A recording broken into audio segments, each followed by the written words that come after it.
1943 সালটা একটু মনে করে রাখবেন। 1943 সালে পথ চলা শুরু করেছিল হাওড়া ও কলকাতা সংযোগকারী হাওড়া ব্রিজ বা রবীন্দ্র সেতু।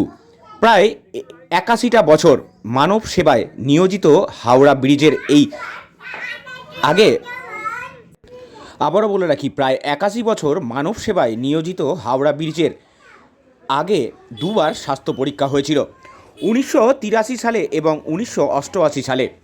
মাঝে প্রায় 40টা বছর অতিক্রান্ত। এরপরে এই ব্রিজের তৃতীয় স্বাস্থ্য পরীক্ষা 2024 সালের 16ই নভেম্বর শনিবার রাত 11টা থেকে রবিবার ভোর 4:30 পর্যন্ত করা হয়। মূলত ব্রিজের নানান খুঁটিনাটি দিক পরীক্ষা নিরীক্ষা করে দেখেন ডক্টর শ্যামাপ্রসাদ বন্দর নিয়োজিত ইঞ্জিনিয়াররা।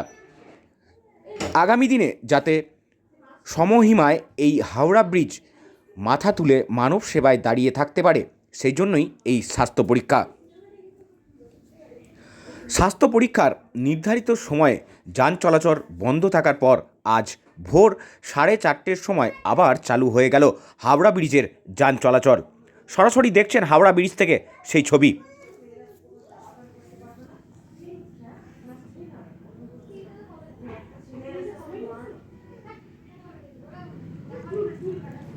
হাওড়া ব্রিজ থেকে সুহানা অধিকারীর report, daily news, Kolkata.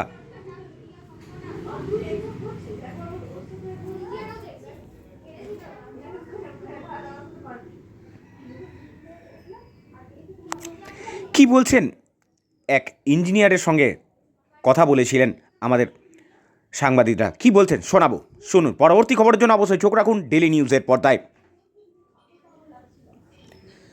Daily news Kolkata, সত্যমেব জয়তে।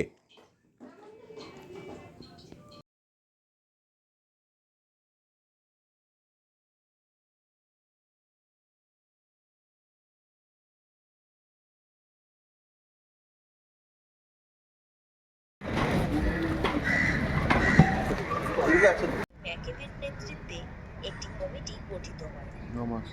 তখনকার অবস্থা, সুবিধা, প্রয়োজনীয়তা সবকিছু বিশ্লেষণ করে প্রথমেই কমিটি নদীর ওপর ভাসমান সেতুর বদলে একটি ক্যান্টিলিভার ব্রিজ তৈরির সিদ্ধান্ত। ওভারঅল হেলথ অ্যাসেসমেন্টের এটা একটা পার্ট।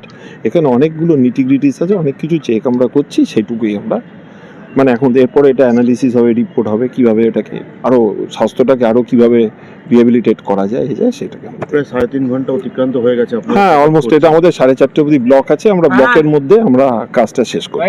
এটা হচ্ছে এখন আমরা this the collection of the data, analysis পার্টটা পরে। প্রায় 81 বছর মানুষের পরিষেবা দিচ্ছে হাওড়া ব্রিজ। ওই জন্যই তো এই জন্যই এই কাজটা এসএমপিকে করাচ্ছে।